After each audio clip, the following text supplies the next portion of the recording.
Hello, you beautiful legends, and welcome to Blunt Force Healing Podcast, episode 377. And this one will be a very short one. I'm speaking quite quietly because everyone at home is pretty much asleep, and the silliness of this day continues because let me just first recap what this day was about and what the theme of today's journal entry is about. So I already wrote the blog post, and of course I'm recording this episode to embed it and complement the whole project or journal day entry. So for those of you that are first-time comers, this project is built from blog and the podcast, and every single day I do an entry from the write up side. So I write the blog post and update about whatever happens on the given day, and sometimes I share some valuable insights or something else, but the general purpose of this project is to write every day and then to record every single day some form of a podcast. It used to be just audio, but now it's audio and video. And if you go to the description of today's episode, if you're watching or listening of the podcast, you can go to www.bluntforcehealing.com or www.bluntforcehealing.wordpress.com, or just simply bluntforcehealing.wordpress.com, and you will see the blog, which is very simple and minimalistic journal with everyday entry. And I made it to make it easier for people to consume this content if anyone actually bothers reading and watching it. So you can read the blog post and listen to or watch the actual YouTube episode in one place because it's embedded in the post as well. So today was a tech-free day, or just basically almost a day without technology. Not the full day. I'm actually referring to a specific episode when I went with Julian, my son, to the playground outside, and I didn't take any phone with me or anything, which was kind of weird feeling because, we are so connected and very often use our phones even without realizing it.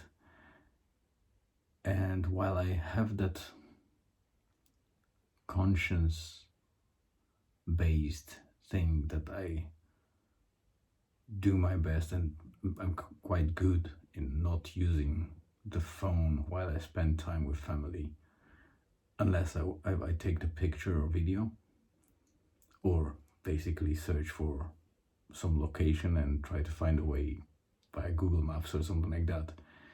I don't go and WhatsApp people or stay on Facebook or Instagram or things like that. So it's not, it's used only for kind of necessary things to either capture some memories or just basically get to some point.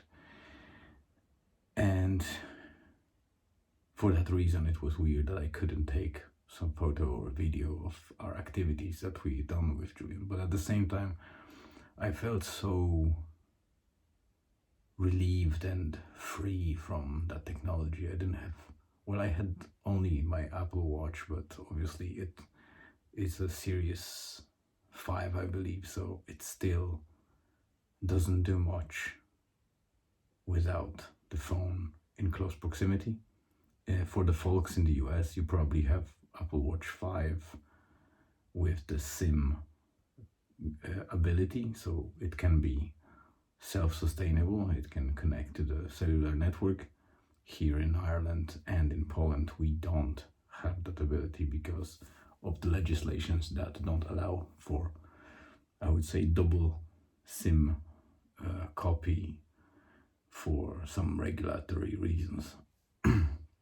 So it's still the case that even if you have Apple Watch 7, which is I think the latest release, you will still only be limited to the version that can work with phone only. Well, you can use it for GPS purposes and other stuff like the offline functions, but you can't really use it for anything else. So I don't consider it because I only use it for checking the time, and that's it. But the fact that nobody could ring me or text me or distract me, and even though I couldn't take the pictures or videos, I realized how cool it was to be free of that technology and spend that little bit of time with Julian, fully present and fully capturing the experience and having that memory for hopefully for years until some Alzheimer's hits me or I'm dead. But until then, I'm like, it's probably the best memory for a long time since we spent that time without phones nearby. And I literally left the phone at home and was like far away from it, so nobody could reach me, and I was 100% available for Julian. And why did I mention about silliness that continues with this episode? Is because, as you can see, I'm recording it in the bloody bathroom. How silly is that? It's because I have no other place in the house to record it now, and I obviously didn't have phone with me, so I couldn't record it with Julian when we were outdoors, and I didn't have kind of a moment in time during the day to record it. Well, probably I could, but I didn't feel it necessary, and I wasn't expecting that I will end up recording the episode in the freaking bathroom. So here we are. This is something to remember, another part of that memorable day. But another silly thing was that we did a lot of really, really silly stuff on the playground. Like, well, it might not be silly per se, but my phone almost fell down. I had to catch it, sorry. So we did things that many parents tend to not go along with in the presence of other adults in the playgrounds or things like that.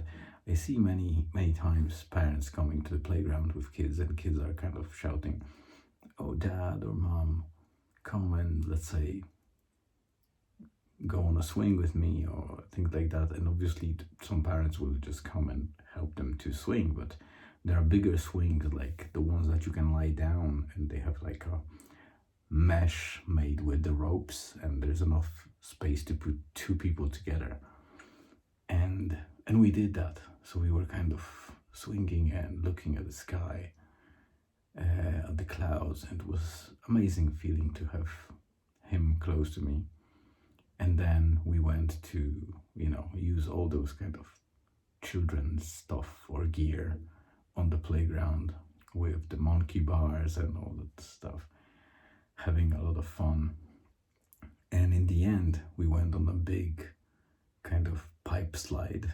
So you need to climb the big tower, which is not made for adults, believe me, and slide down the usual kind of curly pipe. So you come out down in the other end, and obviously it works like a megaphone. So if you scream or shout anything or speak to that tube, a lot of people can hear it down. And I'm not sure if you're aware of those. I think that kids, it's popular between kids now, especially here in Ireland and UK. They call it sus things, so they moan like it's a bit kind of referring to those sexual things, or kind of a bit, gay in a fun way, obviously not offending anyone, sounds, and it is funny. It sounds very silly and stupid, and some people, probably especially adults, are not keen to hear it. But Julian did it a couple of times, and here in Poland it's kind of surreal to even think about it, that somebody would do that in a public, and he did the playground. But nothing bad, like he didn't say any swear words or anything like that, so it was just a moan. And then he challenged me and said, like, come slide down with me, or like, let's slide down and I will do that first and then you do it, and you will also moan in that pipe. And I'm like, no, come on. And at some stage, when he was asking me, I thought to myself, like, what am I losing? Why do I care about how am I seen or perceived? And I want to have fun with my son. So I actually went in there. It was pretty hard to crawl in between those kind of entry points to that tower, because they are made for like probably up to 10, 12, maybe 13 years old. And it's very tight, but I got there. And Julian went first. Obviously, it was sus, as he say.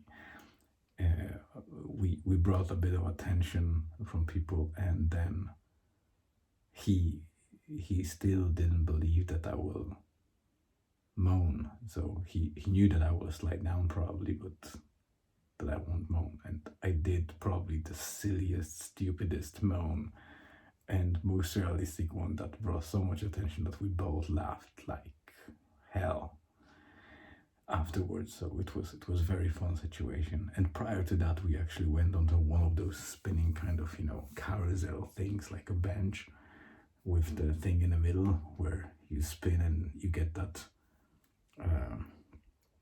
centrifugal force pushing you away.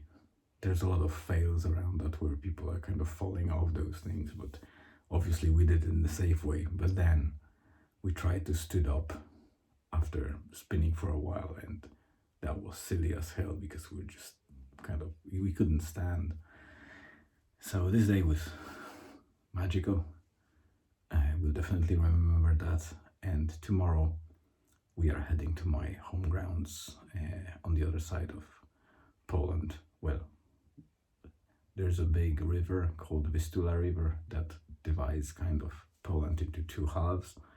And this is kind of common to say that you go to the other side of the Vistula River, depending if you're going from west to east or east to west side.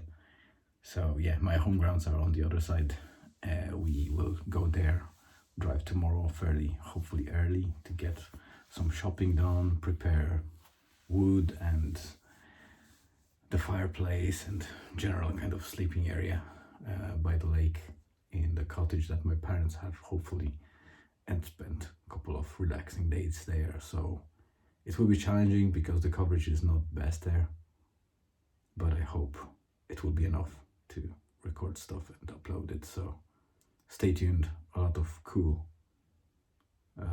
thoughts and insights and maybe photos and probably videos also will come tomorrow. I was expecting it to be very short, but it's already 14 minutes, so we are closing on 15, I guess. So thank you very much for coming and watching me in that bloody bathroom. I hope you had a great day or afternoon or evening, and wherever you are, stay safe. Thank you very much for spending time with me again, and hope to see you soon, which will be tomorrow's episode. See ya.